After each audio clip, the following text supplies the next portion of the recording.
wheel of time turns and ages come and pass, leaving memories that become legend. Welcome to Dragonmount. I'm Kathy Campbell. I'm Rajiv Moté. And I'm Maureen Carr. Today we are talking about Season 1, Episode 8. It is entitled The Eye of the World. This episode was written by Rafe Lee Judkins, and it was directed by Kieran Donnelly. Whew. All right, we have made it to the finale episode of Season 1. This podcast episode will just be talking about this episode. When we are done talking about this episode, we will be taking some time to kind of digest the season as a whole. You will also receive some of our bonus episodes with interviews that we have been lucky enough to do. And after the first of the year, come back and join us for a Season 1 conversation about everything that we just watched, because y'all, we just watched the first season of The Wheel of Time. And of course we have to do our shameless speculation about what happens in season 2. But not yet. Not this episode. Not this episode. So we will not be talking about the arc as a whole. We will not be talking about the journey from the Two Rivers to the Eye of the World and like what that means for our characters and their growth or blah, blah, blah, blah. We ain't got time for that with this packed episode. So much had to happen in this finale. It makes me so sad that there were only 8 episodes because I could see where it could have expanded to become even more amazing than it already is. And that kind of was sad. But I think what Rafe and the team have done is just absolutely incredible. Mm-hmm. It covered a lot of content in a really precise manner. So it was just a couple of hours, right? As far as the episode went. They just handled the material and the pace so well in this episode. Yeah, this was one of those episodes where I had to watch it a couple of times. And, the first time I had my expectations from being a lover of the books for some 30 years. Then I needed to rewatch it to figure out, okay, so what is the show offering me? What is the story it's trying to tell in this adaptation? And, I think I needed to go through that process to sort of appreciate it. But this was a lot of fun. There's a whole bunch of stuff to talk about. Let's go to the past, shall we? How about 3,000 years ago? So I love that they're talking in the old tongue, and their dialect is amazing. It sounds perfect. It sounds so incredible. Like, I don't even know how to describe what the dialect and what the old tongue sounds like. In my mind, I always kind of imagine Latin, and it's so not Latin. And I know that that's just like my mental history of like, oh, it's a defunct language that barely exists. It must be Latin. It was so incredible. I love lyrical almost. Yes, it sounded like singing. Yeah, the scary thing to me, though, is I guess just from, and a lot of our listeners are like this, people who've read the books again and again. God, I could understand half of that. And that spooked me because that means this is completely coherent. This is coherent with the old tongue from the books. And I caught a word or two, but not half of it. There was, definitely not half and of it. even the translations, like the subtitles, she was saying Sidene. She wasn't saying the male power or the male half of the power. She was calling it Sidene. Yeah. That was kind of awesome. So yeah, I hope that we'll see the closed captioning for the old tongue, because that would be really cool to have that and the translation. I doubt that will happen, but that would be really, really cool. At DragonCon or JordanCon, they're going to have people just coming in there and speaking it fluently already. So 100%. Yeah, that's true. Definitely. We talked about the language that was spoken, but we haven't really talked about what was said. We meet Luce and Talamon, who is the Dragon Reborn, which I thought was really interesting that they said that was his title, not Dragon. Right. So the title Dragon apparently also reaches back into the immense cyclical history. They're aware in this age, 3,000 years ago, they're aware of cyclical time, and they're aware of this history, this pattern that repeats itself. But in this iteration, even the title dragon is something that has been brought back. Maybe we might need to save this for a little bit later, but what is it that Luce Theron Telamon did to denote himself as the Dragon Reborn? Like, how did he figure out he was the Dragon Reborn? Yeah, I don't know. Speculation is there, and I'm sure we'll talk a little bit about it in the book discussion thing. But I loved the line about, like, think about it. The fate of the world was decided in a nursery. Mm-hmm. They're having this conversation with the baby, which is like really meaningful, but it also kind of throws back to nope, can't talk about that because that's in the books. Holy cow. This episode, this cold open is one of the most difficult to talk about without, like, referencing the books. We'll do that. We'll do a Mm-hmm. whole bunch of that at the end. I think what struck me was at the very beginning of this series, Maureen's opening exposition. Before she goes on expedition. Yeah, before she goes on her expedition. I was hoping Tom could just cut that. At the very beginning of this season, when Maureen goes on her exposition of what happened in the past, she says that it was men's arrogance that doomed the world. And here we're seeing, in scene 3,000 years ago, that she was absolutely correct. Yes. Was she? Well, what struck me here was that this decision that they were making, and we don't have the details about it very clearly, other than Luce Theron Telamon planned to expose the source of the One Power to the Dark One in a way of sealing him away forever, so that they would never have to go through this apparently 3,000-year cycle of having him touch the world and having to fight him back.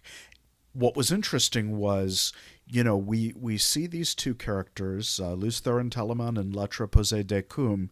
I don't know how to pronounce her name, but she's basically the equivalent of the Amerlin seat. They call her the Tamerlane seat in this.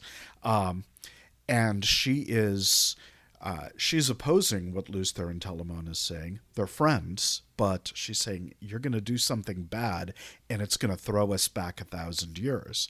And he's saying, no, we've got a chance to do something. But what's interesting is everything is very pristine. It looks almost like a Star Trek Next Generation living quarters. Very clean, very modern, very high-tech. And then we get a view out the window, and it's of a paradise. This is not a war-torn world. These aren't desperate people making a desperate play to push back the Dark One. This is someone who's come up with a plan in sort of the quiet contemplation where the world isn't being torn apart yet. And he's saying, I've got a way to stop this. Yeah, but again, going back to, this is set in a nursery, he's thinking of his child who's just newborn, and in 10 years of the Dark One's influence, what kind of world is she going to inherit? So I think it makes total sense that he's desperate at this point. I like the idea that Rajiv has about his arrogance. Like, there's no battle going on. It's pristine. They are in a nursery. There's a nursery that he has, and he has this idea of getting to plan what they're going to do, yes, for the betterment of the future, but it does feel very arrogant of everything seems to be kind of fine. I'm going to disagree, though. So Maureen says it was men's arrogance, but Luce Theron is saying quite clearly, if the women help, it won't.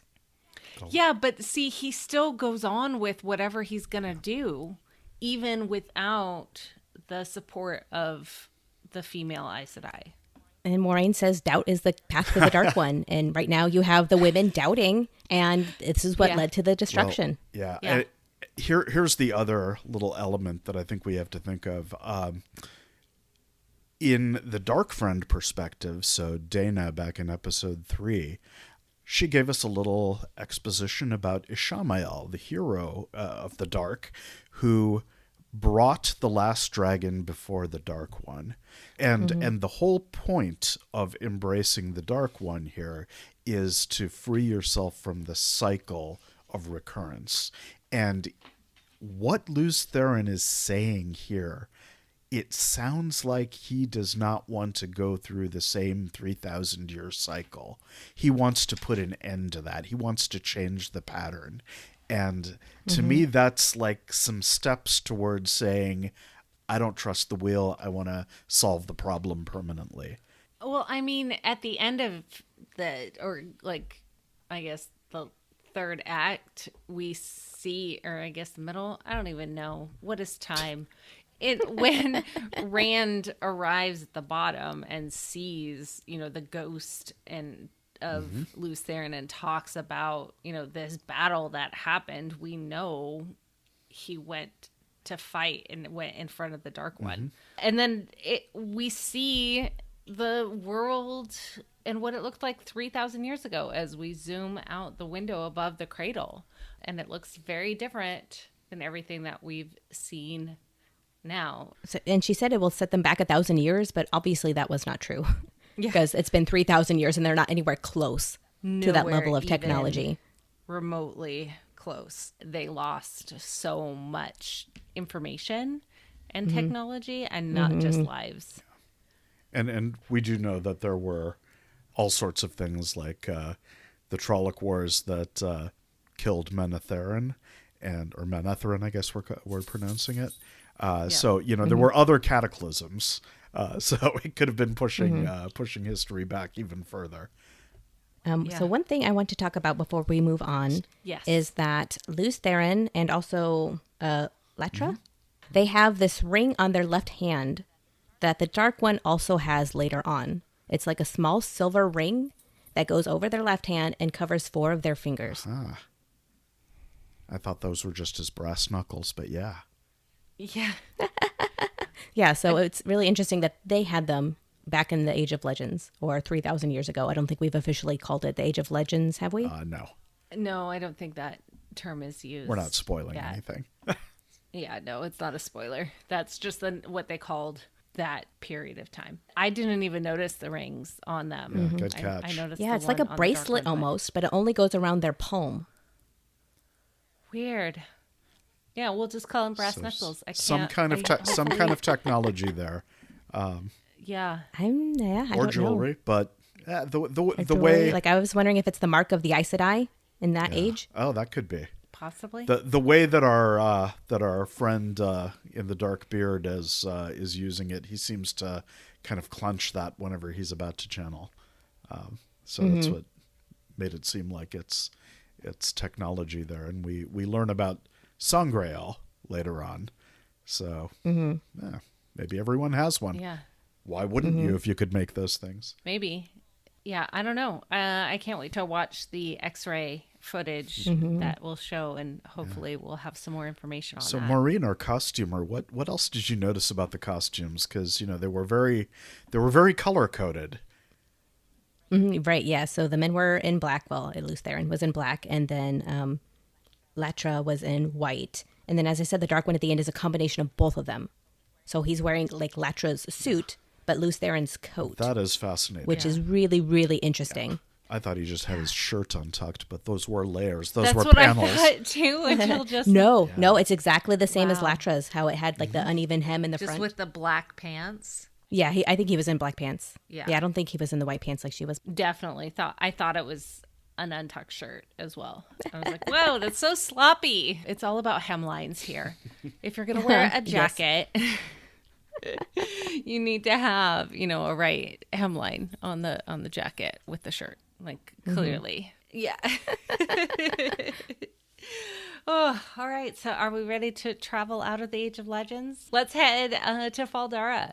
Just like with some of the previous episodes, we're going to take this into chunks. So we're not going to go a direct scene by scene, especially because this episode has so many quick cuts. It jumps back and forth. I have color-coded my notes, so hopefully we won't miss anything. Okay. Feel free to let us know what we have missed. Starting where Perrin comes to visit Egwene. Egwene is packing. Perrin tries to tell her, hey, don't go. Yeah, I love that her first instinct is I'm going to go after him. Right. I need to go protect Rand. Right. And that's just crazy. Like, she doesn't have any common sense right now. And I'm glad that Perrin is there to kind of calm her down, because that wouldn't have been the best choice. It definitely would not have really done anything, especially because we now know that Rand is the Dragon Reborn, and everyone else knows that he is as well. She knows that she would basically be dying. Yes. As soon as she was going to go, and she still goes, which says a lot. Yes. So their little conversation here, Kathy, someone shared a tweet with you. The dialogue goes, "I love him, Perrin," and Perrin goes, "So do I." And then, "Are we all right? We'll always be all right."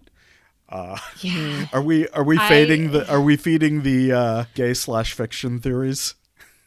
I 100% can see this as an option. So a tweet, somebody made a comment about how when Perrin and Rand were fighting is like, Perrin was saying how Layla was the only woman that he's ever loved. Yeah, the only woman I ever loved was my wife. Yes. I saw this tweet and I was like, this is an actual, like, 100% valid theory that Perrin is in love with Rand, not Egwene. And that was my first thought when he said that in that episode. Then I went back and listened to Machin Shin, and it said, "You loved another woman more than your wife." Okay. Good. Okay. Well. Yes, because that was, as soon as I heard that, I was like, oh my gosh, he's so in love with Rand. But then Machin Shin doesn't know that, or... And you know what? I believe Machin Shin, because Machin Shin has not steered us wrong. He may say terrible things, but it hasn't steered us wrong. Wow. No, Maureen told us not to listen to Machin Shin. I think she's wrong. Team Machin Shin right here. Yeah, I think don't listen to him, but also, or don't listen to it, but it's still correct. Well, there goes that theory. But either way, it's totally going to feed into. I think there's a nod. If you don't go back to it, yeah, exactly. I think that would have been really interesting. Like, added an extra thing for the book cloaks to get mad about, but it's fine. And by the way, folks, I'm a book cloak. So you are not You a are book not. cloak. Oh my goodness, because you are, like, open to other things outside of the direct, like, translation from the books. And in my mind, book cloaks are the ones that will, Yeah, a very narrow view. And if you enjoy this, you're the worst person in the world. Yes, and this is a terrible show, and they're going to make comments.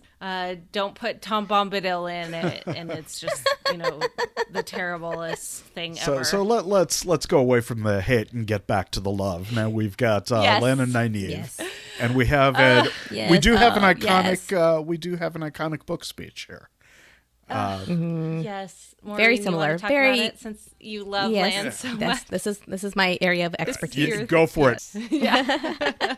There were some divergence from the actual book quote, and we'll talk about that a little bit more detailed at the end. But I love that Nynaeve realizes Lan wants to follow her to his death, and she has the key to lead him there, and she willingly gives it. Like, she understands, if I tell you this, you're going to die, but that's the sacrifice I need to make because I love you so much. Yeah. And so she says that Maureen's got to tell, and it was actually Maureen she tracked, not Lan, which is hilarious because I was really hoping it would have been Lan, like, just showing off her skill. But okay, fine, Maureen. She tracked Maureen, not Lan. I'm okay with that. Yeah. How do you have a tell that you track? I don't know how that works. I'm not a tracker. Like, do they? I was just thinking in poker. Like, she always looks down to her left when she's going through the Blight. Here's how to find her. I don't know. Hopefully, maybe somebody will tell us what that means. Yeah. I think just as you're passing things, you might unintentionally touch them in a certain way, or your tread is a certain way that you can tell which direction you're going based on how you're putting the weight on the inside or outside of your foot. Like, I think there's just really detailed things like that. The speech that is sort of adapted from the books about I will hate the man who marries you. I will hate the man you choose because he is not me, but I will love him if he makes you smile. Thank you. This hits differently right after the two have slept together. We can talk about this in the book stuff, but basically in the book, that scene hasn't happened yet. They have not consummated their relationship. And for him to switch into this mode is interesting. And I don't know if it feels consistent with the Lan that we've had so far. Maybe he thinks he's going to die because Moraine is going to die. Oh, he 100% thinks he's going to die. He absolutely thinks he's going to die, but he's going to die protecting Moraine. And he's choosing the bond only because I think Nynaeve is giving him the permission. I think if Nynaeve had not said, hey, I know how to like track her, I don't think that Lan would have gone. I agree. Oh, that's interesting. Because if he was going to have gone and like tried to find her, he would have already left. Oh yeah. And that's what makes it so much more poignant is Nynaeve is like, hey, I have this and I'm giving it to you willingly. Like, I know you want to go. But then she also does say, look after Rand. Like, so she does have that ulterior motive as well. It's not just a... You know, it's also giving him a mission. Just like Stepan had a mission on his way back to basically bring the ring back to the tower. He's got a mission to come back to Nynaeve and say, I brought Rand back to you. You know, you charged me with this. I have fulfilled that obligation. There's a little bit of a hook that she's planting here. Yeah, and it's smart. It's smart, and it's meaningful, and it's beautiful. I'm glad that we got to see that they're seen together after having such beautiful, courtship in the previous episode. Getting to see this really meaningful moment was really beautiful in my mind. Yeah, and I like how it did mirror the book quotes pretty closely. I'm sure that was one of those things that they were very careful to put in. Yeah, I think I like squealed when you started saying it. I thought of you when I saw that happen. Valid. Next, we see Nynaeve looks to be listening to the wind, and Egwene comes up, and apparently Nynaeve hasn't heard anything since she channeled. That is interesting. That's so interesting. But Egwene still can.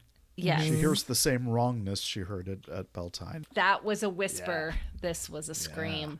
Yeah. Oh my goodness. Yeah. What a good warning and a heads up. I wonder if the reason Nynaeve can't hear the wind is because the block has solidified. So now that she has fully channeled instead of the little, because I'm sure she's channeled before, just not in the massive ways that she did in episode 4. Nynaeve does seem to only be able to channel under duress, and there's even a reference Moraine makes. They've talked about how she can only channel under strong emotions. Yeah. And so I think the part of listening to the wind that she could hear when she was wisdom before she deeply channeled, I think that is blocked off right now. And so she can't hear the wind. Yeah. But Egwene can. Yeah, there's an interesting dynamic here, and I'm sure that's going to be explained later in season 2, or especially when we get to the tower. But in this dialogue and in Moraine's dialogue with Rand, there seems to be an element of, okay, we're going to train you to channel, and you're going to learn this way. And even our friend Child Valda said, they don't really need their hands to channel, but they seem to learn this, and they can't channel without their hands. There's that, but there's also this sense that channeling is an intuitive skill. And certainly Nynaeve, when she blew up in episode 4, she was doing it completely intuitively. That's sort of Moraine's plan, is that Rand will be an intuitive channeler, intuitive enough to be able to defeat the Dark One. I'm interested in seeing how that resolves, because right now there's skill and training, but there's also intuition, and I'm not sure what is stronger here. Yeah, it'll be really interesting to see how it progresses. Yeah, we'll have to waffle that, because I don't think we're going to get any answers in the bonus material. Yeah, Nope. not right now. Not right now. And speaking of fun, hey, let's go visit Min. Min's fun. I loved. You're the one in the bar at this point. This is the Min. This is the Min that I was hoping for. I'm so happy that I'm so happy with the presentation of Min. The sass of, fancy a drink first? It's not even noon yet. You're the one in a bar. Like, that is what I needed. And so I love Min so much more now that we have a little bit of that sass. And it seems like she's using her viewing to say to the rummy who's at the bar, you better move. There's an ogre coming.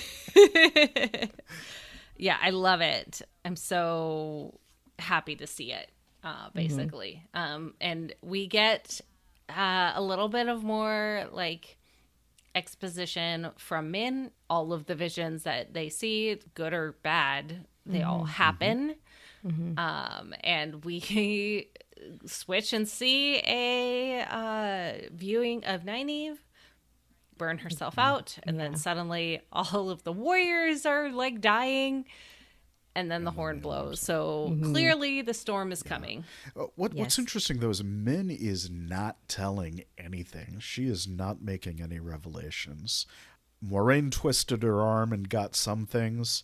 She was willing to tell Rand a few things, not that he was coming back. Yeah. She's asked a few direct questions here, and she's not gonna spell, which is interesting. I mean, why should she? She doesn't really know these people. Yeah. But then again, maybe she knows these people better than they do. Right? I don't know.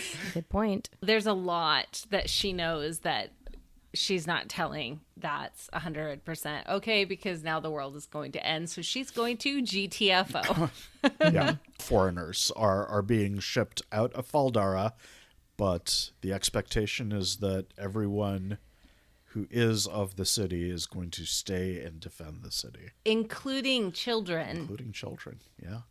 Which was surprising to me. But before we have that, we have Agelmar. Hey, we're sending everyone to hold the gap. Amelisa is just like, what? The gap will not okay. Yes.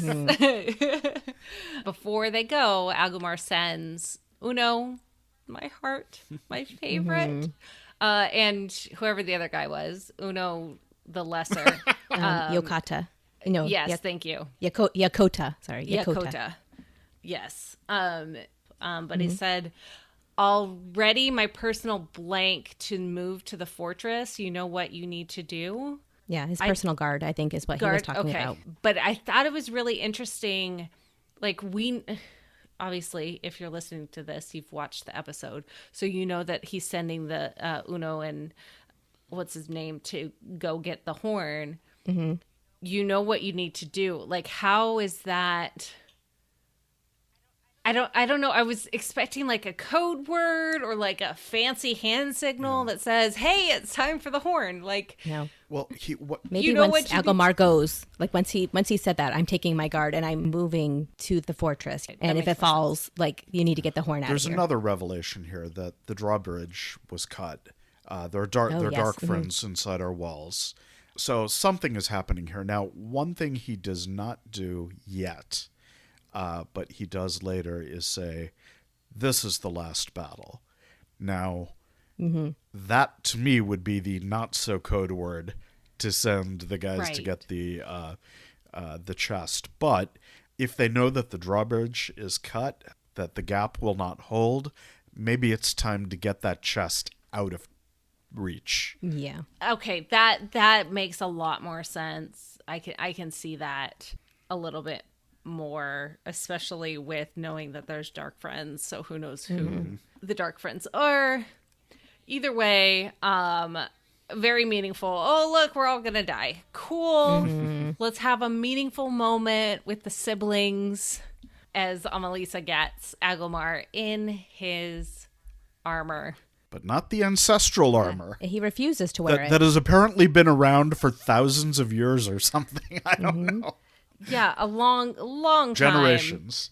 A poignant moment. You can feel that they both think that they're going to die. But they're going to do everything they can for the city, as is their purpose. This is their goal. These are the moments, and Agelmar is specifically choosing not to wear the armor in my mind because he knows he needs to die. I don't know. I think he wants Amelisa to wear it. Wouldn't that be a good act of a big brother? Like, oh, we're going to die. I want you to be at least a little more protected than me.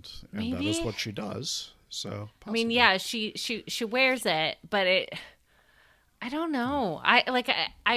This is one of those things that I wish that there had been a little bit more time so that we could have expanded this bit a little bit more. Because I would have loved to see a little bit more of their interaction, or like why she picked the armor, or even the fact that she did. It took me a second to realize that she was wearing that armor. In the next scene that she does. Obviously, I'm not very observant with certain things, but like having a moment of her putting it on instead of just she's wearing the armor. But just the chest piece, apparently. That's reasonable. Like, I don't think she was wearing the armor. I think the thesis sentence of the whole conversation was the last battle is here. It is not ours to win, but to slow the Dark One while messengers buy the world a fighting chance. So, yes. I think both of them are in this mode where we are a part of the whole, and our job is to buy the world some time. I almost want to say that I don't think Amelisa had that same plan. She ends it by saying, "I will not let our city fall." Right. Yeah. She's like, I'm not going to hold them as long as I can. I'm going to I'm going to stop the city. And I think, like, I'm going to stop the horde. Yeah. And I think that's a question of whether she had some hubris there when she does stand. Exactly. Yeah. Because her big thing, and we'll get there, obviously, is just like, I'm going to do everything I can to keep the city safe, like to not let the city fall. You shall not pass. Major Gandalf vibes. Maybe the same success, since he did technically die and then comes back but I don't think Amelisa the White. Amelisa the White. No. Yeah. Definitely not. Yeah. But we have the Trollocs at the Gap. For the light and Shinar, and we have an epic fight. That was a good moment. I loved the feel, although I was like, wait, where are they going? Because I didn't see the pathways until the horses went through them. I was like, oh, that's why they're splitting into three. So that was a little bit of like, what? I was getting a little confused with day-night here. Yeah. It's day further up in the fortress. It's night on the other side of the gap. Inside of the Blight, it's day still. Oh, I didn't even notice that. I think the time during the day was a little bit wonky, and we see the transition for when Egwene and Nynaeve arrive. When they first get there, it's day, and then night passes. So I think the sun is starting to set. Maybe it is, and the Trollocs are mustering at the Gap, but they're not charging until nightfall. Nightfall is, which makes sense. They live in the night, right? And they got to get ready, setting up all of the supplies that are needed to hold a city. Yes, the women are loading big gigantic crossbows. What are they called when they're that big, though? And ballistas. Yep, absolutely. And they've been charged to burn the bridges so that they can't cross over and light every torch, because the lore has been maintained here. Fades can travel through shadows. Min gets out of there.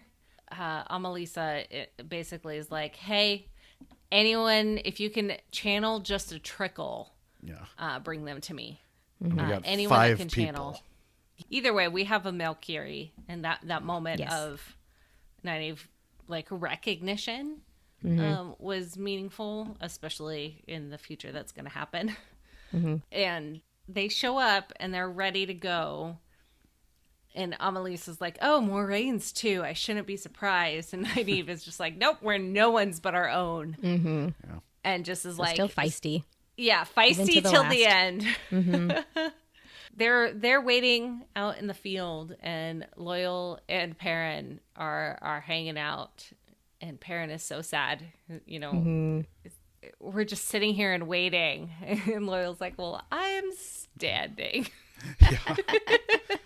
And he didn't mean it to be like contrite either. He was just making a statement, I think. Like he didn't do it to be funny or to be like objectionable. He's just like, no, like you're sitting, I'm standing. Yeah. It almost felt like he was about ready to say other things. And then Perrin comes in and just, basically screw the way of the leaf. Perrin's having a crisis. He's calling it bullshit. Yeah. And it's interesting that then Loyal steers him back. And again, it's with just common sense sort of advice, but God, someone's got to tell Perrin that. So, there are alternatives. I loved it. Just ask. Right. And what a great statement. Like, this needs to be put on posters everywhere. Like, when you don't know how to help, all you need to do is ask. Like, fan-frickin-tastic. It was a great little moment right there. So good. I loved it. And I loved, amazing. And the performance of this is just like that steady cadence at no point where you're like, oh my gosh, he's overemphasizing this. It felt natural, the slow pace of, in my own experience, when you don't know how to help. Like, it just was perfection. And it made me so happy, especially because they're gonna go and help. Yeah, and I like that Perrin is still struggling with the way of the leaf. Like, it's still in his brain, and it's still something he's trying to process.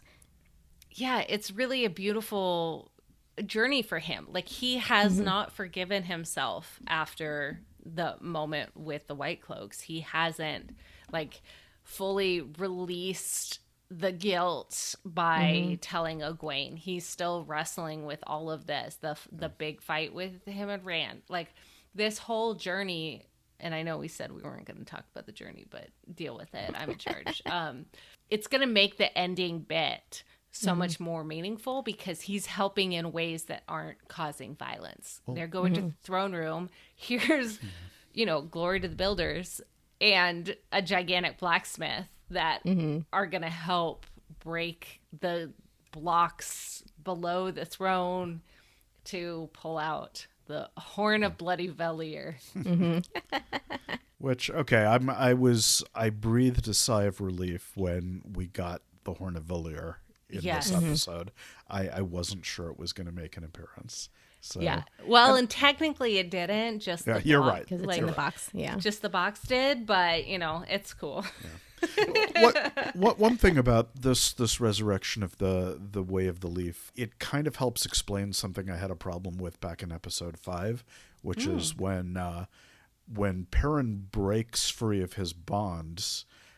He's not the one to attack and kill Valda. It's Egwene. And I wondered why they made that choice, because it would have emphasized the kind of Steppenwolf, human and rage. beast type of dichotomy that's in Perrin right now. But he did not do violence, and he hasn't really done violence since that time, or really since Layla. There's a reason for this. He has become a pacifist, or at least he's trying it on. Yeah. Yes. He believes in the way as best he can. Obviously, like, there's that moment of, getting frustrated with Loyal and blah, blah, blah. But it comes back around. It's like, oh, there are ways to help. And, like, that redirection, I think, really helps solidify kind of his mindset until it obviously doesn't. Which is great. Well, what's not great is Agomar getting a gigantic spear through his chest. Yeah. Like, this battle is raging. It's funny how different it felt. You had the big epic sweep of Trollocs, but then you're narrowed down to just the tiny little view of Agomar. Yeah. What struck me is that in that big vista of Trollocs, I'd lost the sense that they're so much bigger than humans, and I was only reminded of that when the spear came in. Yes. And it's this giant thing that just, stakes him to the wall, Agomar to the wall. I said, oh yeah, these guys are huge. Yeah, it took me a second to realize that they didn't have those scorpion. Like, this wasn't a scorpion that the Yeah. Trollocs had. This is just the spear that they use. So it's like, oh yeah. We get back to Feldara, the city, and there's a random knocking, two people knocking on a door, and a code word that happens behind it. Like, the kingfisher flashes above the pond is what I heard. Another Yes. thing that I had to repeat to see. Yeah, that's also a quote from the book. Oh, awesome. But Fane is hanging out, and these two people are like, hey, who gave you those words? Don't have to answer it, because the Fade just comes and kills them. Yeah, Like, two of them. in like a single swipe, and Yeah. it seemed like in the Fades, or maybe both Fades each took a person. And they're basically don't really tailing see. Fane. Fane is in the lead. Yes. So And- he's And they're scary. coming. Yes. Yeah. I don't know. He just kind of walks around, and Perrin's the only one who notices him. Like, Who only, yes. maybe Like, this is like a book thing, but I started thinking that is Fane a gray man? He's only visible when he wants to be, but that's speculation for the book, I suppose. yeah. Oh, maybe. And I mean, I think a part of it is Perrin's sight Yeah, is so much yeah. better. That he But I can mean, just see. he's not trying to hide. He's just sort of Fane has always been very out in the open. He's not furtive when he walks out of the way gate. He kind of just strides in. He walks around. Yeah, Yeah, he's saunters strutting. almost. Yeah, strutting. But also, like, if you need to go anywhere that you're not supposed to go, don't look scared. right. Walk, Yeah. Walk with power, and you can go anywhere. So, like, Somehow in the last two episodes, only Perrin has been able to say, "Hey, wasn't that him?" Nynaeve's like, "No, what are you Yeah. talking about? He's dead." when we go back to the field of battle, and the Trollocs are coming, Amalisa starts pulling all of the channelers into the circle. So she knows how to link. We knew she was tower trained, Yes. but she knows enough to do this, which is very useful if you're not very strong in the power. Yeah, And but I there think was this was her something. plan all along, and that's why she's convinced that she can save Valdara, because she's hoping enough other channelers will come, or with her tower training, she'll be able to defeat them. Which Yeah. makes her disdain of Nynaeve and Egwene even more kind of surprising to me. Like, I don't think it was disdain. Yeah, I wouldn't call it disdain either. okay, well, it's like you're Moiraine's too. Of Oh, course. yeah, like no, catty. I thought it was more of, oh, here is, the Aes Sedai isn't here, but her traveling Underlings. companions that are could be. here. That could be. Yeah. But what I found really interesting is this link is very different than the one that we saw when they were stilling Logain. There was so much more control in that one. And this one, it is going through and it looks like it hurts. And Yeah, then- because the women are shaking. The Yeah. Aes Sedai did not shake. They No. crossed their hands and willingly gave their power. Maybe Amalisa's, she asked them to surrender, but she's taking it. Yeah, I think like forcing it through them almost, and then forcing more and more. This was clearly an artifact of training. This is advanced stuff, and Yeah. she's not doing it very well. Right. Well, and I think it's a little bit of, that ego that we talked about before, but also she has just enough training to be dangerous. Yeah. She got the ring, so she has that basic knowledge, but clearly she got as much training as she could without becoming Aes Sedai. And so there's a level of, oh, I have all of this power now. I can do everything that I should be able to. I'm Lord Algomar's sister, and I can channel, and I'm the only one in this group of 5 people that has the training. I'm clearly in control. I'm in charge. I'm going to save the city. But once that rush of power arrives, all she wants is more.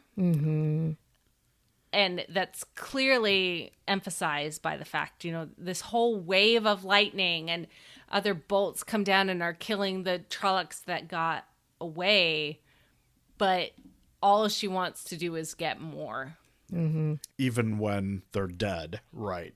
Like they're all gone, and yet all she is doing is pouring more and more and more into herself. So she did well, but yeah. But yeah, this is why she was not Aes Sedai. She obviously Yes. could not handle it. Yeah. I think there was definitely a part of it where it wasn't necessarily about the amount of power that you can pull, but the mindset and the personality type that's not good for an Aes Sedai. And so one by one, those channelers start to drop. And like their faces are burning out. And, Oh my gosh, this was so creepy. yeah. Yes, to it me, was. it looked a little bit like the Ember-eyed guy who's been haunting the dreams. I mean, it's not, but it looks like him almost. Yeah. This effect. Yeah, their of, eyes and mouth burn out. Yeah, yeah. Yeah, it was so creepy. Like that is probably one of the creepiest things that I've ever seen. Just and the fact that the progression of it from their cheeks burning, bright. Yeah, you can see the light from under their skin, and then it just starts to burn them from the inside out. Yeah, and somehow Nynaeve is crawling to Egwene with the power, that strength that Nynaeve has, and gives the women's speech. Yeah. And somehow She does something to break Healing? Egwene's link. Maybe it's healing. I Maybe? thought I think she she's like healing took Egwene. the flow away. Or Somehow. or pulled in. Yeah. I don't think Some of the I don't think power? it was healing because she wasn't being healed. The block, that connection was severed somehow or redirected into her instead. Yeah, like she took on Egwene's share. She forced Egwene out of the link. And then the truth of a viewing, Min's viewing of her, Yes. she burns out. Now, can we talk about the aftermath of this? Yes. Because I'm not sure what happened here. Are those women dead? Yes. So Unless did Nynaeve comes Egwene? to and heals them quick enough. Well, Right. What did Egwene do with Nynaeve then? Well, I don't know. Don't you think that there's this buffer time, where a body can still be resuscitated within 3-5 minutes of being unresponsive? Yeah. Well, that buffer time is important then because we've got some other things happening over with Fane. Hopefully there will be enough time. However, I think the buffer of burning out death is a little bit shorter than cut throat. Stabbed Death? with a dagger from Shudder Logoth. Stabbed. Yeah. Was it the dagger? It was certainly the dagger. I looked it for was the that, dagger. watched for that. Oh, There's yeah. the ruby right there. Well, I missed Fane's that. got it. Yeah. Somehow Fane has it. And so we, been trying to track this. We do not know what happened between Lan covering it with a cloak and Yeah. how it ended up in Fane's hands. They know it's dangerous. What did they do with it to keep it safe? Who did they charge with its safekeeping or destruction or whatever? And who betrayed them? I think we all have our theories there, but Yeah. But wow. bad things Yeah. have happened here. So one thing real quick, if we're talking about Perrin finding Padden Fane, Yes. is when he hears the shouts, he looks over to the spear and does not take it.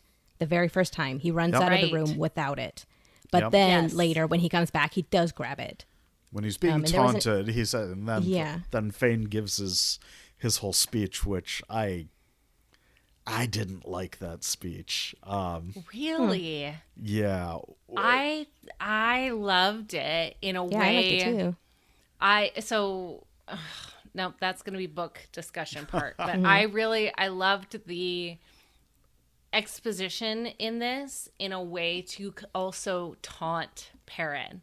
Because Fane is clearly evil. He's a dark friend. And he wants Perrin to choose the darkness. I'm feeling major Star Wars vibes here. Well, and I think that's what I hated about it because, in Star Wars, yeah, balance to the Force. What does that mean? Does it really mean that there's a balance between the dark side and the light side? Well, that didn't play out that way. And now here we get another speech about, well, there has to be a balance between light and dark. It's a dark friend talking. So maybe that's, Yeah, take that with a boulder of salt. Yeah, but if this is an explanation of the ethos of the Wheel of Time, I think we've strayed in a way that makes me a little miffed. I think it's a discussion of the ethos of the Wheel of Time from the eyes of a dark friend who's trying to manipulate one of the Taveran to turn. In other words, we shouldn't trust him. No, exactly. No, like you can trust Mash and Shin, and that's it. I will trust Mash and Shin. But no. The only being you can trust in the show is the words that creature says. Yeah.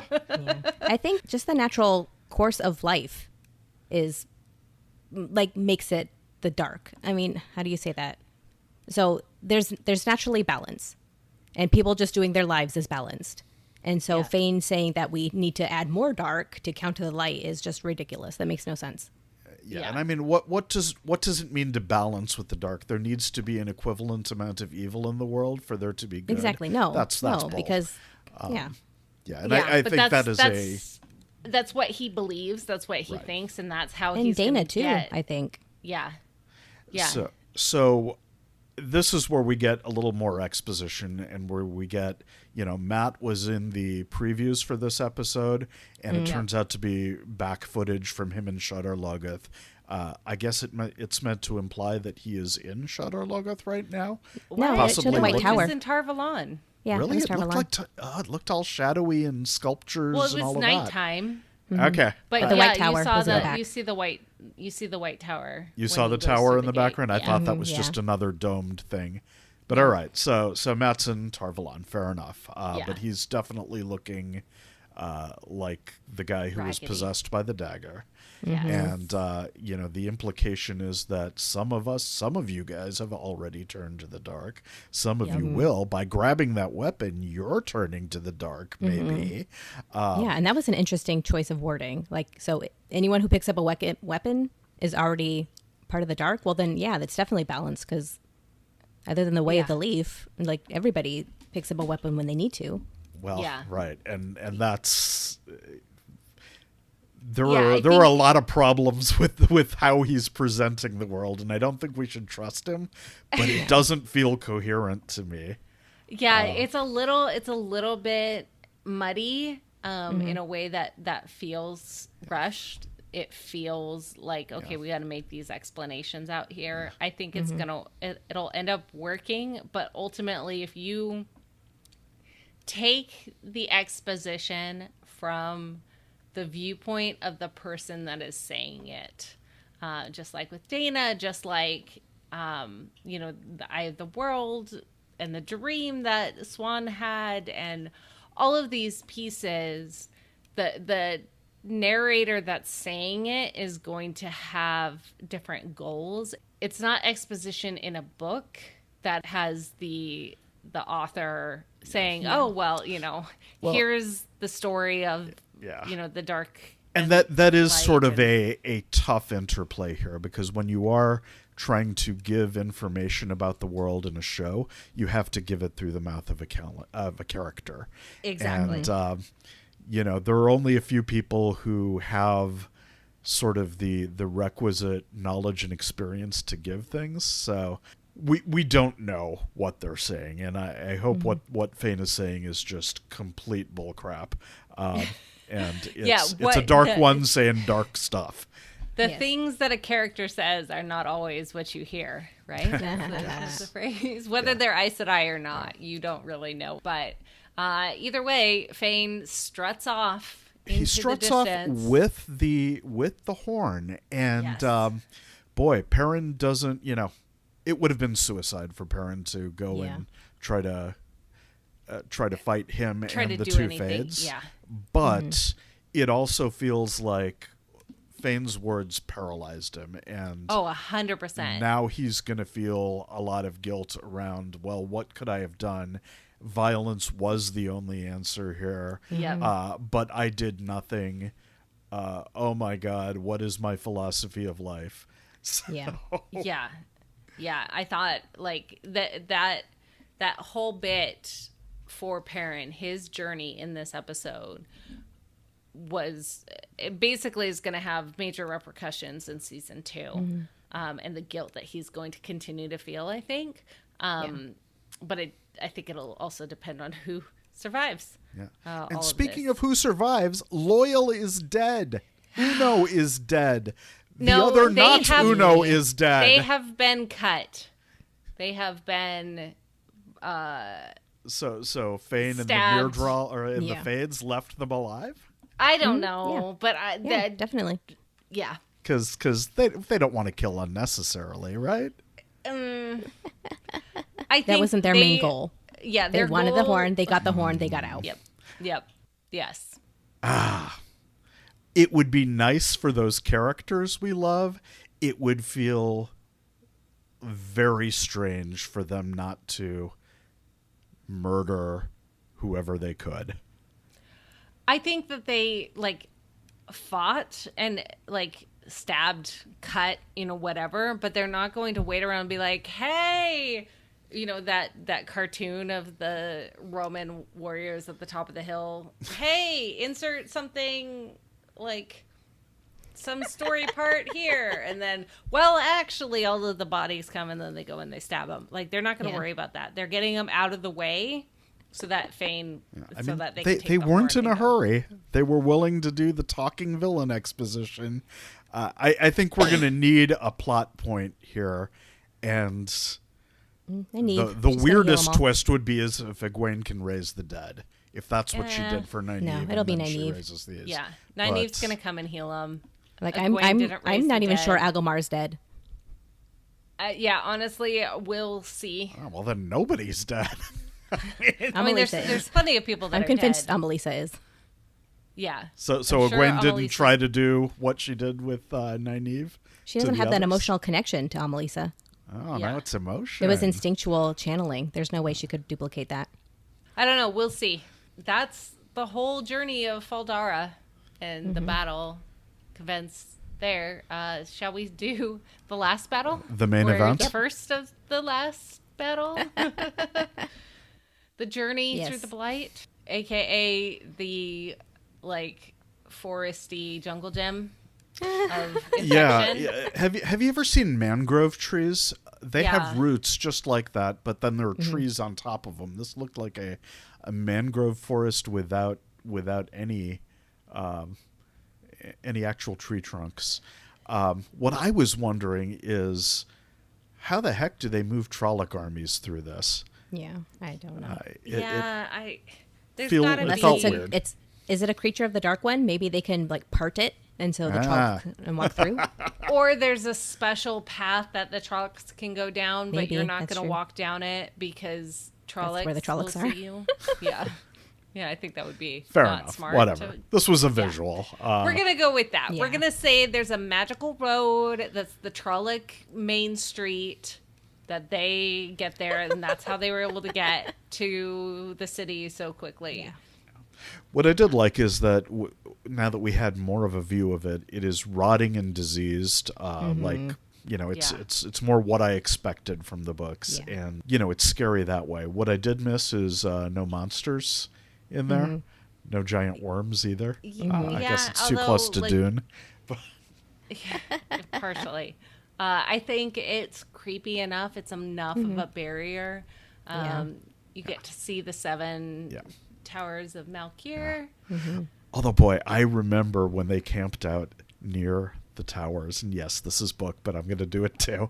There was You've already talked about the book so much. There was a little pool, and there was this big sea monster thing with a wasp stinger tail, and they just kind of look at it and say, okay, so this is the Blight. I loved that moment. I missed it, but the 7 towers were there. And it's been 40 years since they fell, but it was overtaken in the last 4 years. So the Blight is moving fast. Yeah. And was it hard to leave him behind? And she doesn't answer. Oh, you know what? Drink this. Okay, I'm going to go on a little rant here. Yep. Goody. Moraine sort of like jabs at Rand about young men in way over their heads. And then, he asks her the simplest thing that she could reveal to show trust. Like, was it hard to leave that guy who you've been traveling for 20 years with and who's had your back through all of this, through thick and thin? And she's not even willing to say that. And she's like giving him grief for being in over his head when she dragged him in over his head. This does not make you like Moraine. I mean, I know she's under stress. She is worried. She is, feeling all of these things. But, and she's afraid, too. You can see that visually. This is the culmination of 20 years of her life. Yeah. To protect her warder, she left him behind. She, masked the bond, made it so that he couldn't find her, and is taking this lout off to who knows what to hopefully save the day. But die in the process. And not die in the process to save the light or kill him if she needs to. Her goal is not make sure Rand survives. Her goal is to make sure that the story, the world will continue. And so I think a part of it is, hey, I need to make sure that I don't get too attached in case I have to kill him. Yeah, that's a good point. Yeah. And also, of course it frickin' was hard. Yeah. I had to leave my warder behind so he wouldn't die. And we get a little bit of this when they, get to the big well thing and go down the things and Rand asks hey, does this mean you're gonna die too? She's just like, yeah. I mean, she doesn't say anything. It's just she doesn't say anything to Rand. Yeah. She doesn't tell him anything. Of course she's gonna he is a die. tool. He is not an ally. Yeah. Which Major Dumbledore vibes is all I'm saying. She's Blue Aja. She is going to do whatever needs to be done. But before she goes down the well and does all of that, we have a dream. Oh my goodness. We don't know it's a dream at first. Right. I seriously was like, oh, dang, Maureen died already. Died right here? What? So the man with the ember eyes shows up again. Rand, his archery is on now. Of course, it was point blank, but puts an arrow through his eye. It would have been really sad if he had missed. It would have been. It would have been hilarious. Then Maureen's comment about a guy in over his head would have been thoroughly correct. Yeah, for sure. But the visual, I watched it the second time, and when this man pushes the arrow through his head, it seems to draw cloth. And so the burned, scarred guy with the fire in his eyes and in his mouth, that's a mask. That's a cloth mask. And now he's this, nice looking guy who's with an untucked shirt.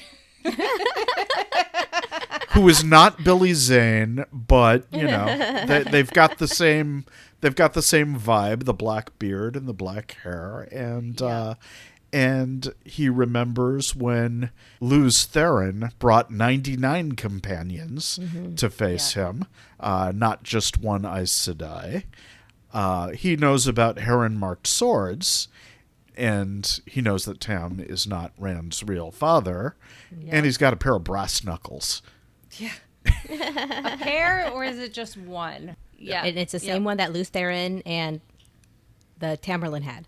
The same exact thing. Latra. Yes. I loved the taunting here. Hey, you look nothing like him, but still you are him, huh? I can see it in the eyes. What's your plan, Luz Theron? Stubborn as ever, Luz. And pathetic. Yes. Just manipulating, adding those layers of, everything that is is going to happen here. And Rand decides, hey, I'm going to get out of this. And sheaths the sword. and then Maureen says the same thing that she did at the beginning of the dream. And this time the knife did not come. Yeah. Right. I was halfway expecting it to. Yeah, I was ready. And Rand now, in full fair play turnabout, does not tell Maureen about the dream. Yep. And he says something that actually made me laugh out loud. You always have a plan within a plan within a plan. Mm-hmm. No, she totally doesn't. I mean, she has had no plan. She's been winging it since they left the Two Rivers. But this is interesting. She does, in response to that, she reveals what we saw at the very first episode when she was arming up, when she was gearing up to leave. I think, Maureen, it was you who said this. It was the little fat man sangreal. It's made by male channelers. And made for male channelers. Made for male channelers, which makes that discussion really interesting. I wonder what Maureen had in her back pocket if it turned out to be Egwene or Nynaeve. Mm-hmm. Yeah. Or if she had a contingency there. I don't know. Maybe just linking and all the women working together. Although Maybe. she With seems the to be dragon. convinced that there's only the dragon and there's only the Dark One and anybody else will die. Yeah. But if it was a woman, they could have linked and helped. With a man, I don't know that they can do that. Yeah. I don't know. But either Watch way, and it doesn't find out. matter because we have the little fat man. Yeah. And her goal is you need to go and put him back where he belongs for another 3,000 years. So this is a cycle. Every 3,000 years, the Dark One's going to kind of start reaching out into the world, and the dragon has to push him back. It's almost as if time is like a circular... Like a wheel almost. Whoa, A wheel. What a good idea. Continue to move on. There's a big noise. Maureen gets ready to channel. Rand draws his bow, and it's just a log. This makes Rand ask how if she can teach him how to channel. And we get a really meaningful moment here where Maureen talks about she had a block in place. She couldn't channel. Yeah, but first she tells him, no, I'm not going to teach you because you're going to go crazy. Also that. Yeah. Which is like, what? That makes no sense. So this is another thing that I'm wondering about, and we will talk about this in the book, but Maureen can't teach Rand to channel, or she won't teach Rand to channel. I'm not sure what her answer really means here. Mm-hmm. Yeah, it's really strange. It's not the answer I expected. Yeah, definitely not. But I think this moment of humanity, I think, was really interesting because we had seen how brusquely Maureen was treating Rand this whole journey, and then is just like, I think she can't teach him, and that's why she tells this story, because it's a way of saying, hey, you're gonna be able to do what you can do when you need to do it. See, Yeah. I didn't take it as a moment of humanity though, because she's saying, yeah, when I was filled with fear and adrenaline, and I was being beaten with fire and air, that's when I could channel. So you know what you're in store for? You're in store for a world of hurt, and then you'll be able to channel. So I wasn't reassured by that at all. Like, I wouldn't be reassured if I was Rand.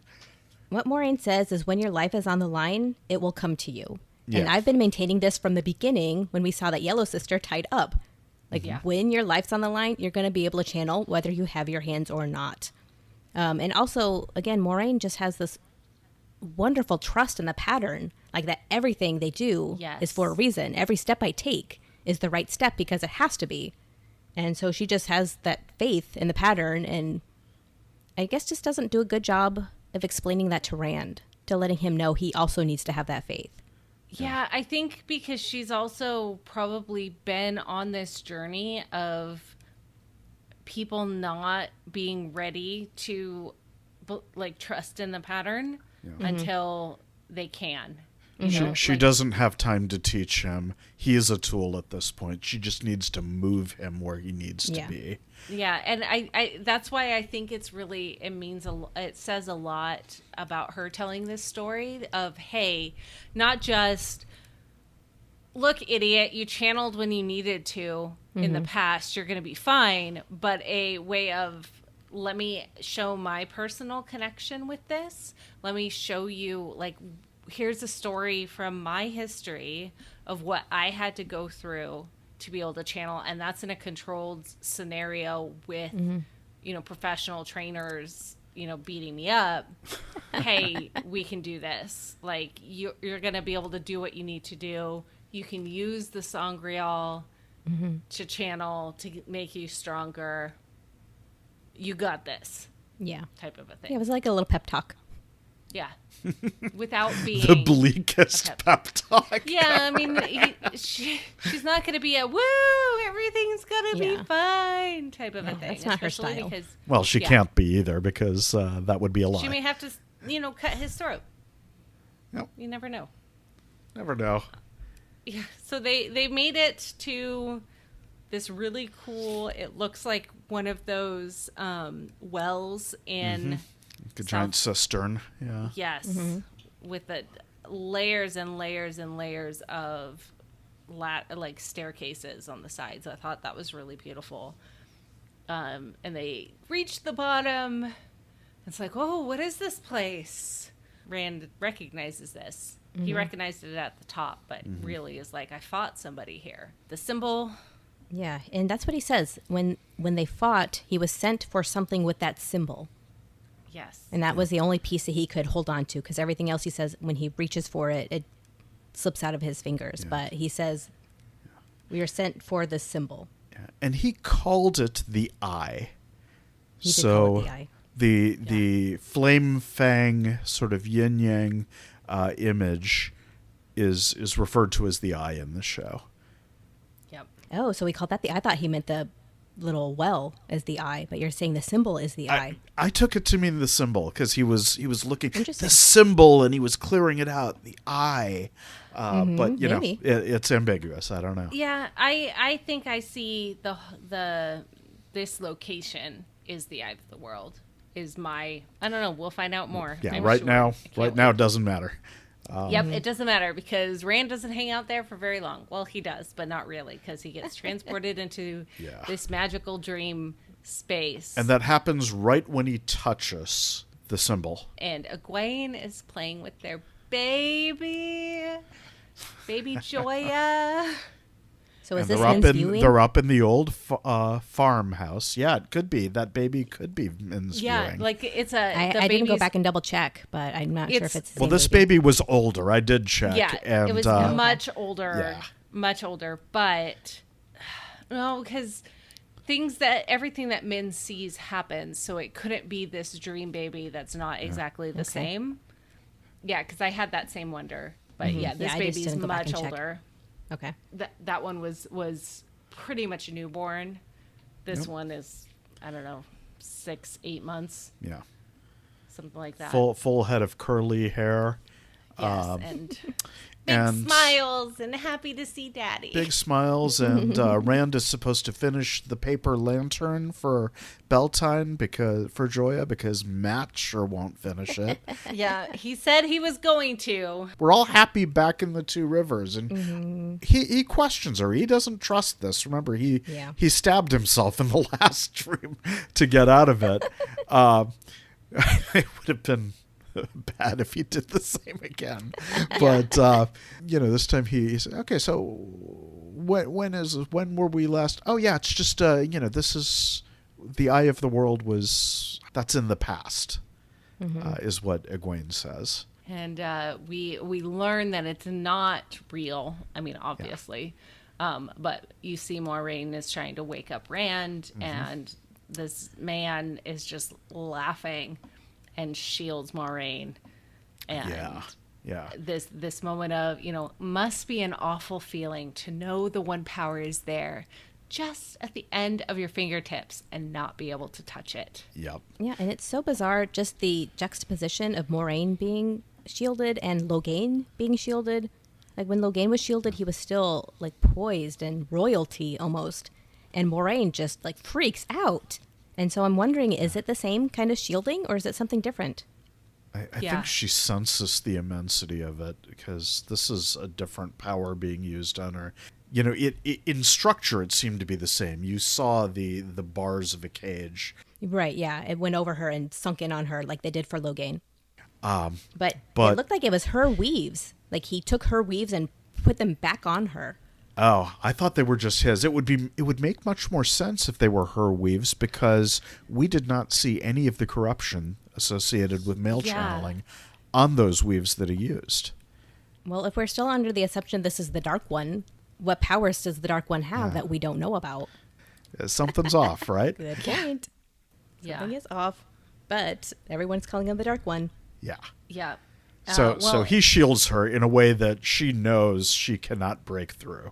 You know, you can see it in her face. And he did it cruelly. He didn't, like, rip out her connection.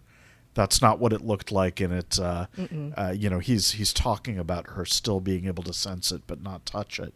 So he's creating an act of cruelty here. Yeah, which obviously makes sense. He's a bad guy. I don't know if you know this, but he's not a good guy. But the good guy is Rand, and he's in the dream and is having these moments, and you can tell that he's not really sure what's going on. This doesn't seem to be real. Mm-hmm. And Egwene's like, you know, what is it? What's wrong? Mm-hmm. And he manages to ask, you know, this long meandering question. Mm-hmm. Yeah, boy, that could have been tightened up, couldn't it? Yeah. I thought it was interesting. Yeah, an interesting choice, not an interesting story. Yeah.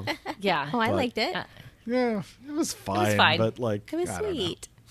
Yeah, it was sweet. It but establishes how deep their roots go. That when they're little, they ran away together. Yeah. I guess. And then carved this sweet thing on the tree. I don't know if they were that little. They couldn't.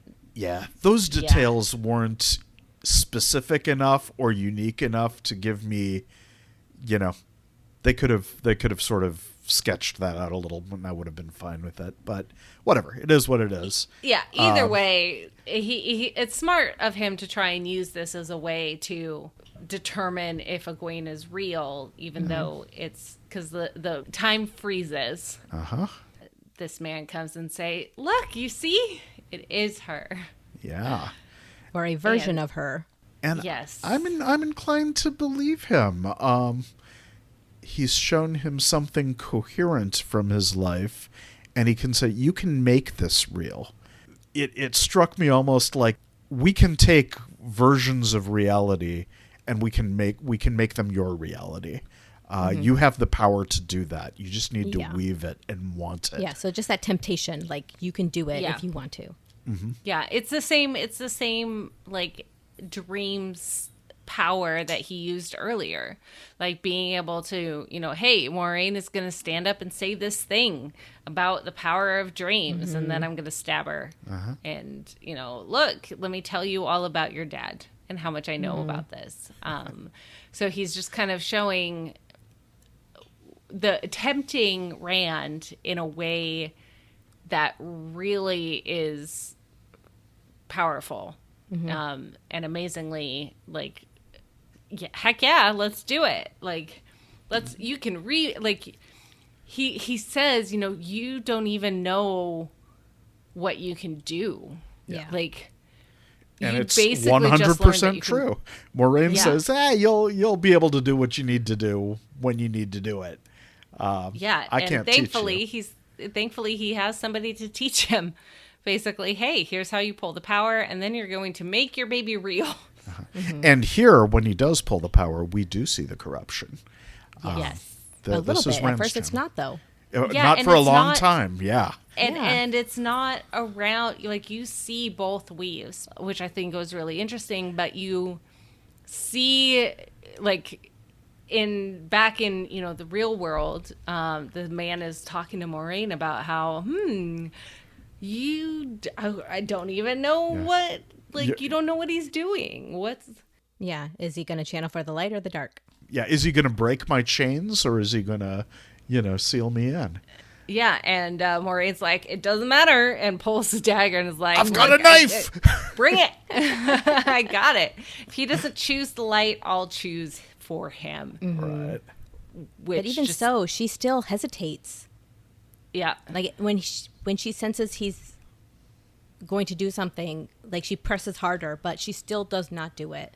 Yeah. Not yet, especially because when he starts pulling through the sangreal. But this is a weird calculus, right? Because she says that I know you need him in order to escape from here. Mm-hmm. Does that mean that if she killed Rand, that he wouldn't be able to escape, or just that would delay it?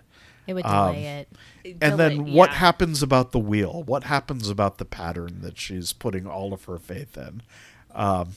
Then Rand wasn't the real dragon. Yeah. Her journey isn't done. Like, this is the way that it was supposed to happen. Mm-hmm. There's a reason that, maybe. You never know. They could both be channelers. We don't know. But either way, Rand realizes in the belief that, he's, whatever this man is telling him, he's learning how to channel, how to pull it together, and then is like, hey, that's not the woman I know. Yeah. And he says, the woman who doesn't care about being a wisdom, about being an Aes Sedai, that's not the woman I love. Mm-hmm. Yeah. Like, it took away all of Egwene's personality traits. Like, oh yeah, she's there and she's your doting wife, but it took away her fire and her spark and her. It was his dream, not her dream. Yes, exactly. And it completely counteracted everything that they had in the previous episode. Mm-hmm. That entire conversation of, you're going to go to the White Tower and I'm going to be your warder. Mm-hmm. So we're going to choose your career. Yeah, this is what she's already said that she's going to do, and. When Rand asked, how long have we been here? Oh, well, we, came back from the Eye. Mm-hmm. He's like, of course, that's not what we were going to do. You were going to the White Tower. Why would you not go to the White Tower? Pulls the channeling through the sangreal, holds that power in the, fat little man in his hand, and shoots it at this dark one to make it him disappear, basically. And two things happen as he goes away. Guy, yes, two things happen. The man in the black beard vanishes, but also there's an explosion and the seal or the symbol breaks. Yeah. So something has happened. Yes. The implication of what it is, none of these folks know yet. I thought that was interesting. In past podcasts, we'd talked about this whole thing being a trap. Sure does seem that way. Yeah, we don't know what exactly happened, but either way, Rand did it, and he wants to tell them that he died. Mm-hmm. He doesn't want them to worry about him anymore. Yeah. He needs to leave and be separated. And she's just like, I cannot lie. You'll figure it out. You can do something. He's afraid of going mad and killing everyone that he loves. Mm-hmm. And, that's interesting because supposedly he has defeated the Dark One like he was supposed to do. The corruption on the power is still there. The madness still waits for him. Mm-hmm. In many ways, nothing is better. You're right. Yes. It's unfinished, whatever it was. Yeah. Yes. But for Rand, he's done with it right now. And then Lan shows up. Late to the game, but that's okay. Maureen, you're still alive. You were so sure you weren't be. He doesn't say that. Yeah. And he's so frantic. Unmask the bond. Let me inside again. Yeah, let me share. Yeah. And the Dark One, I can't touch the source. Mm-hmm. We see Rand looking out at the mountains somewhere. He's on a journey. Yeah, towards the mountains? Yeah. Are those significant mountains? I don't know. Maybe. I don't We'll know. have You to know, see the next first season. thing I thought of was Min was on a wagon train, heading out with a whole bunch of other people. Would he follow that wagon train, or does something happen that we talk about in the books? Yeah, I don't know. But if you've read the books, stay tuned after the ending. We're not at the ending yet. We're not at the ending we yet. learn what the little white cube thing, gemstone crystal that Maureen is holding is. Wendiar, It's she Kulendar. calls it. And Heartstone can't break. Not even the And- power can break it. This wasn't the last battle. I fear it was, the, was first. the first. Fantastic. What a great way to wrap up season 1. Like, I know we got that little bit at the end. I know, but still, that's the conclusion of our story. Like, that's Yes. nice in a little package. Now for the epilogue. Yeah, that last 60 seconds, phenomenal. Like just the tumbling end of the season just kind of crashed into play, just like the wave that's going to crash here shortly. It was the perfect kind of cliffhanger for me because it wraps up the story that you're telling right now, because we know that there's a season 2 coming. We know that they're filming it right now. We know it's going to be published. We know that that's there. So it's the right kind of cliffhanger. So this is the Western Coast we've heard so much about. Yes. Mygon mentioned ships disappearing off the Western Coast, and now we see why. Yes. This little girl playing in the sand and hears birds flying, and obviously, oh, they're scared. Let's go look. And what do you see? Weird looking red sails that look almost like feathers sticking up out of the ocean. And oh my goodness, here comes this brand new civilization that we've never seen. 2 people come out and do a very strange like motion, and all of a sudden the one power shoots through. Great hand motions, boom, and it comes through and it causes this huge wave to come and take the boats to shore. Yeah, Or at and to least- probably just swamp the entire seaside town. Yeah, I'm sure that seaside town is done. Yeah. And what easy way, what better way to get your boats to shore? Why would you want to put everyone on little tiny paddle boats when you can just make the ocean go where you want to park? I thought, though, they were so creepy, so intimidating. The costumes were incredible, and I cannot wait. The facial makeup, tattoos, whatever it is, was just so impactful, and I can't wait to see more. And the music and just- and the regimentation yes. showed that this is the one power being used as a military tool, Yeah. which should be terrifying. Yes. The way they were drilled and did it in sync. Like, all Yep. the ships all shouted out that Yep. command, and all the channelers did the exact same thing at the exact same time. Yep. Like, and we saw 5 women struggling to form a link. Right. at Faldara. The militaristic way of getting that done shows that Yes. this is something to fear, something Yeah. to be ready. Yeah, they mean business. Yes. All right. Well, this is not the ending, but it is an ending. Make sure to check out all of our previous podcasts if you haven't listened to them, but also go to dragonmount.com where you can find all of the information that you could ever want to know about what the heck is going on.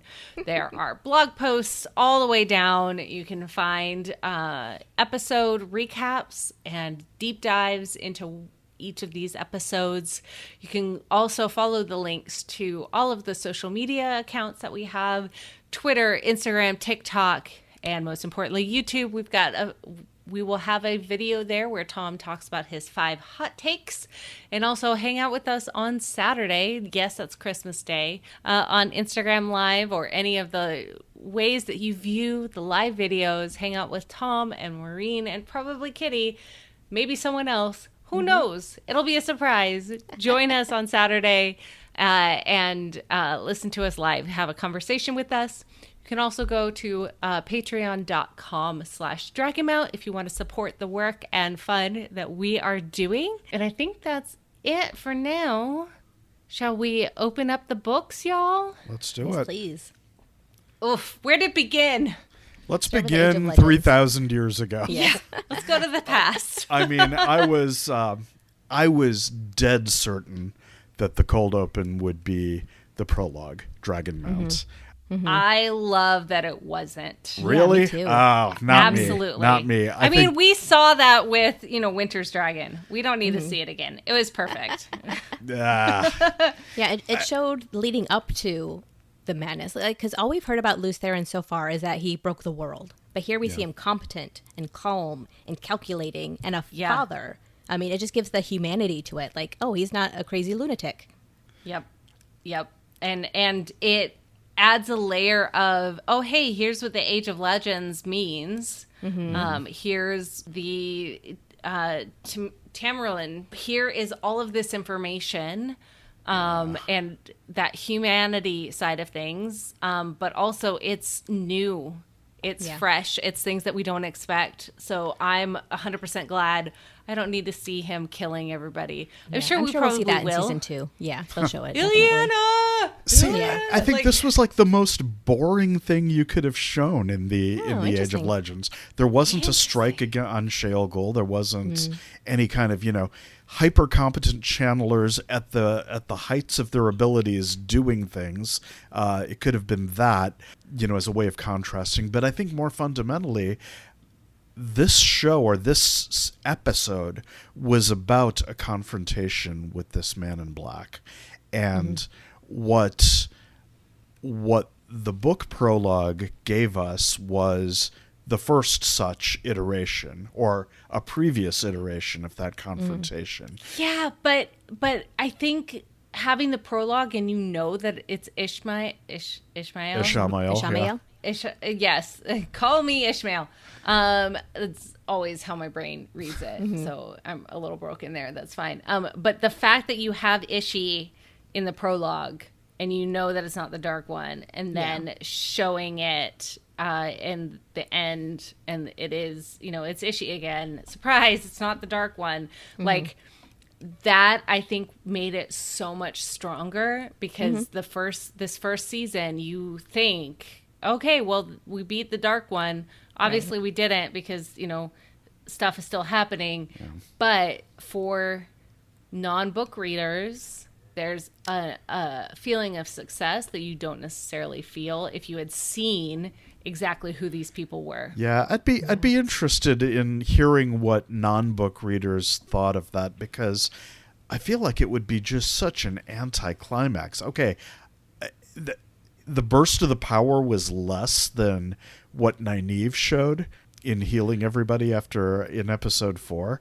I think it was less fancy. It was I mean, what is the climax of this? This is the last battle, the battle against the Dark One, and it was just sort of okay.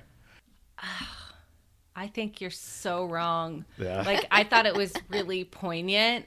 Definitely. I agree. I don't think it was perfect or anything, but it was not disappointing to me. Because it was a concentrated push.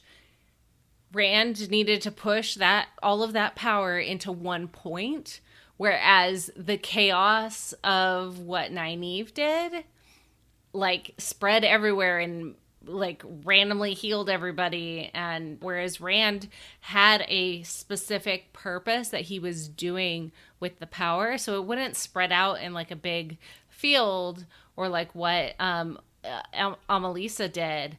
Instead, he's pushing it at this man standing in front of him. Well, do we even know if he was there physically?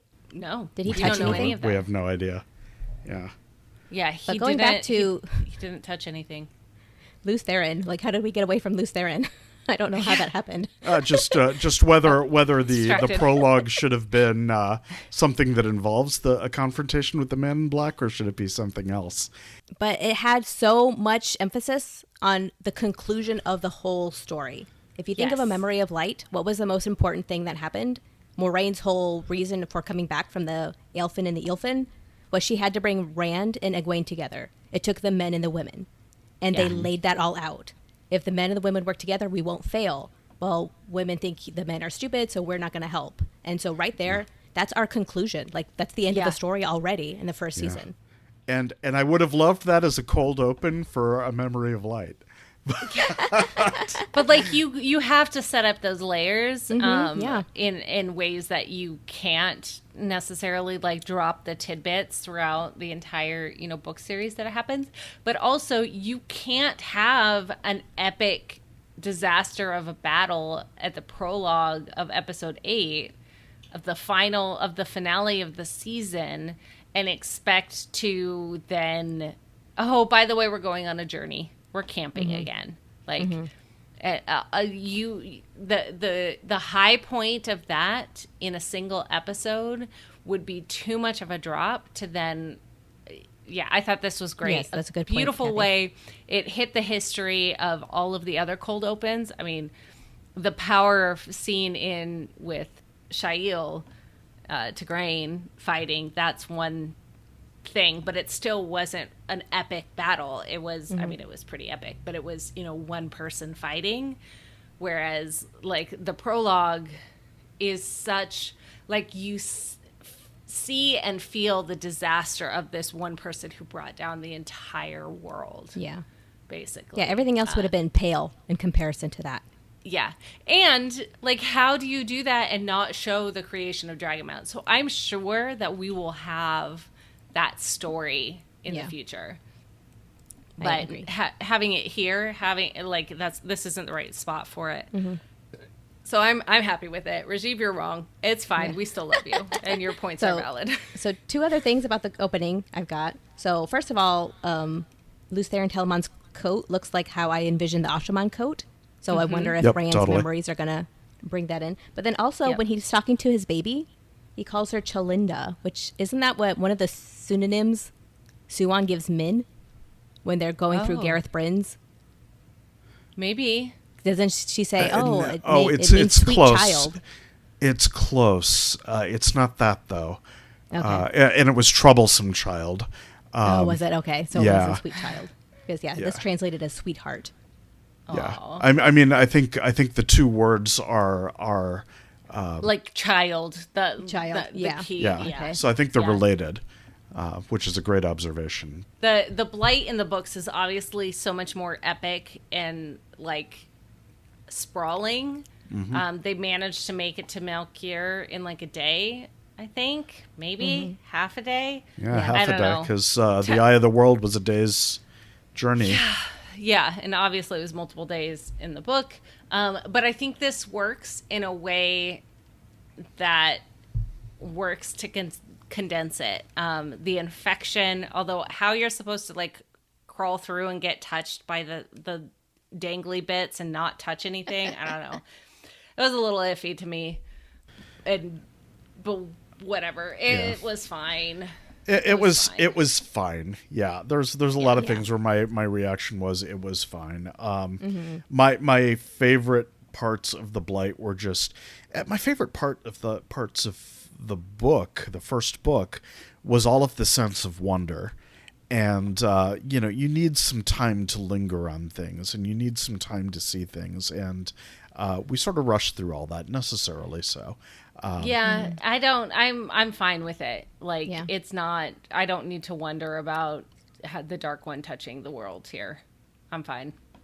Well, that's you. Fine. But go ahead. Yep, that's me. That's fine. It's fine. I liked how they threw in, Rand's sheathing the sword in the dream as a potential, like, in the books, that's how he gets rid of Ishii again for reals or second. I don't know. Yeah. I don't remember. Although that was a lesson. That was a lesson in book 2 that Lan gives Rand. But when he's fighting in Shalmei, uses it. Yeah, he does. Yeah, so it's a way of like laying it out there. Yeah. I think, which is kind of nice. We never saw Lan training Rand at all, or any of them. No, not at all. Which is, but there wasn't really time. Yes, that's too bad. Right. That was again. Yeah. Yeah. You don't need it. Maybe next season we'll have more training. So how weird. So it seemed like all the power of the eye was in the Sa'angreal instead of the eye.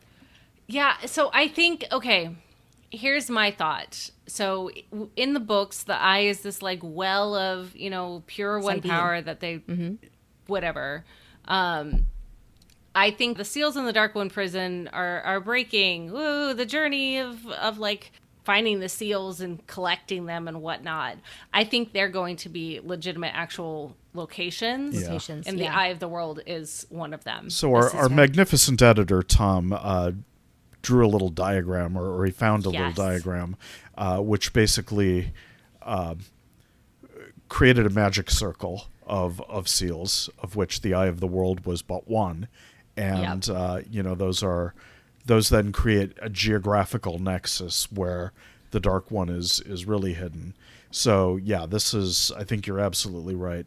We've conflated the Eye of the World with the seals, or with a seal, with the prison of the Dark One. And it's probably a little bit more complex than this. It isn't just this location. It is a ring of locations, and we'll need to divide the party or do something where each potentially every season there's something that centers around one of the seals. At least 7 seasons.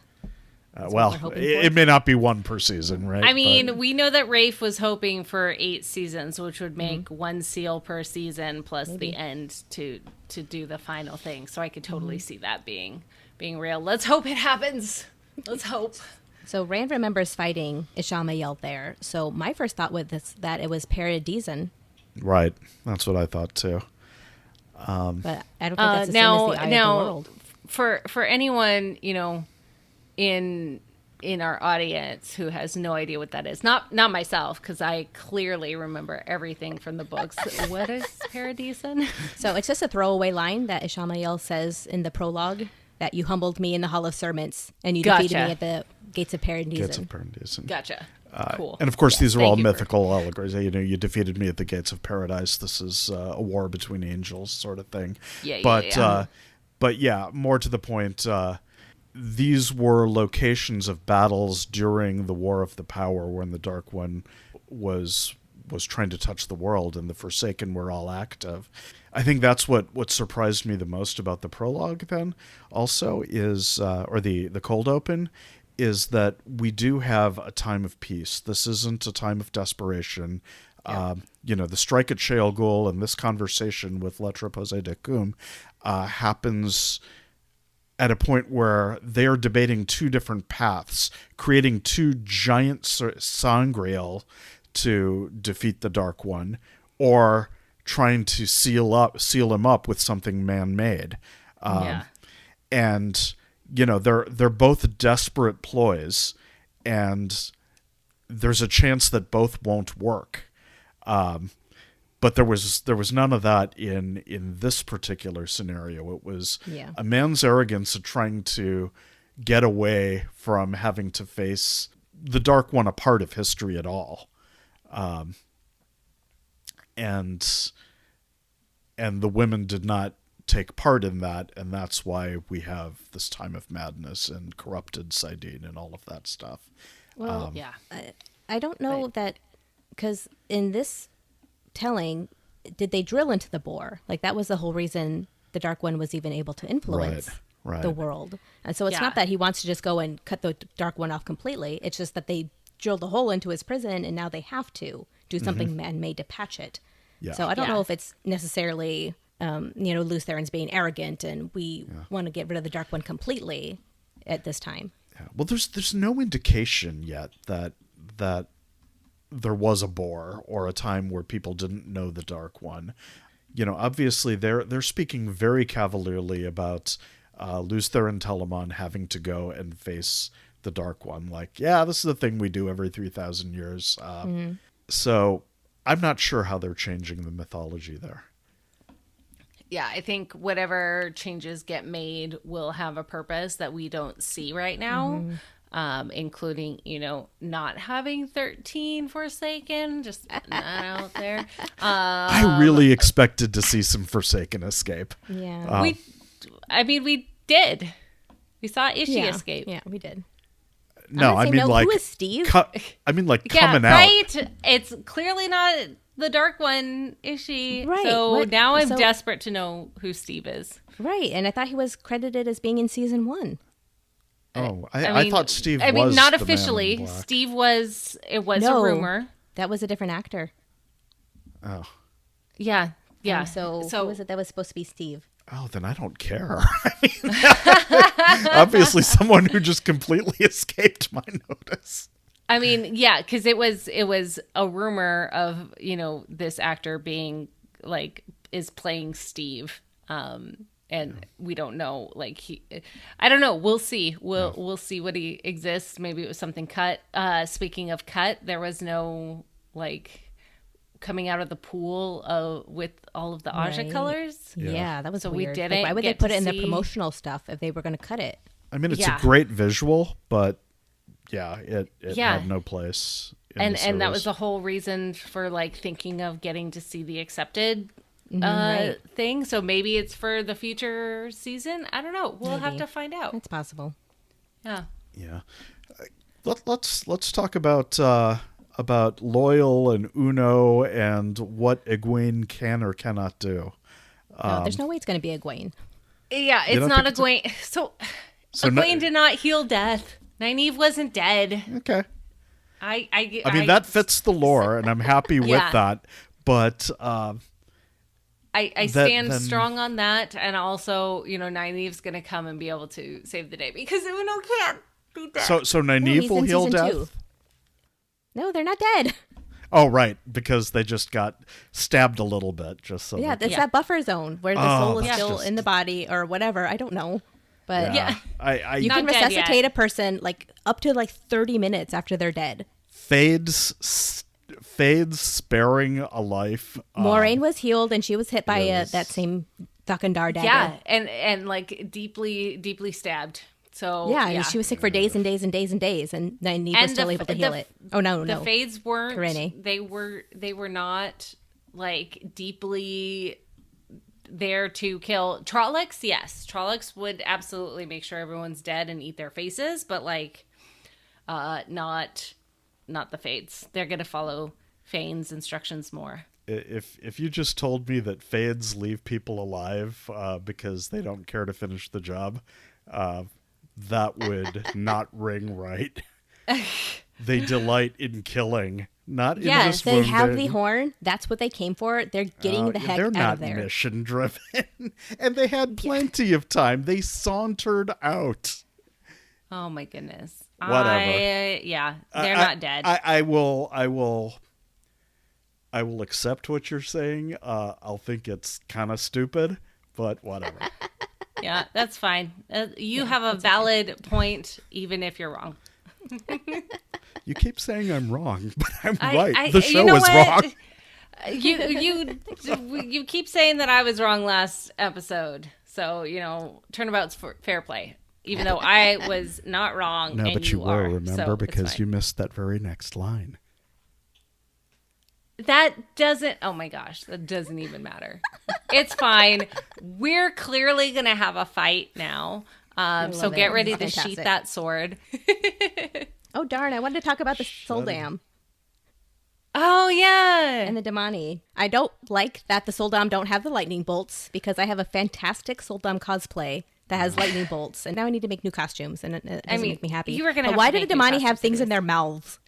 Yeah, so it that seems they they didn't can't- have leashes either. Yeah, that Yeah, was gross. I don't want a thing in my mouth. Yeah, that seemed a lot like *Handmaid's Tale*, the Hulu adaptation. Yeah, where some of the handmaids are. I thought it was so much more intimidating and scary than Oh in the yeah, books. yeah, but they treat them like they're prized dogs, and I'm so good to my dog. I would not put a Well- thing in her mouth. No, but you would put a muzzle on if they were biters. Well, yeah, but it's just an extra symbol. I was totally fine with it. The facial makeup or tattoos or whatever yeah. was No, it looked incredible. super the, cool. well, The and those- helmets were incredible. Holy cow. But the mouthpieces that the Damani had, the Suldam had like little things on the sides of their faces, almost as if it was like parts of the same set that were distributed out. Yeah. So there was like this,